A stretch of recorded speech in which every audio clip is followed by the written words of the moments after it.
Jere deze weken joeg de ondernemingsrier van Sportclub Heerenveen een negatief advies over de geerstalling van het nieuwe bestuur. Wie bewieling betocht een plan voor de toekomst van de club waarin dat advies naam waard.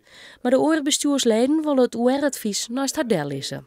Het wie een plan, wat volgens mij realistisch wie, waarin alle partijen mijlkoor in een fatsoenlijk oergangstraject naar de toekomst werken kon, zonder dat het uit elkaar vallen moest. En dat weer het voordeel en dat weer, ja, zat ik het vereren hier. En dat is uiteindelijk net oornaam.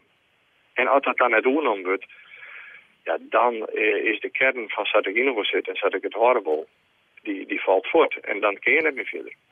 Na alle perikelen om de voetbalclub heen is het opstappen van Wieling ek weer min voor het imago van de club. Dat is een afweging die ik natuurlijk zelf ook maken heb. Maar ik begreep ik wel dat dit het geheel net goed doet.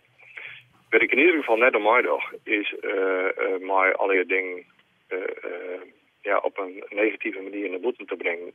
Want dat verdient de club ik net. Dat is ik zo.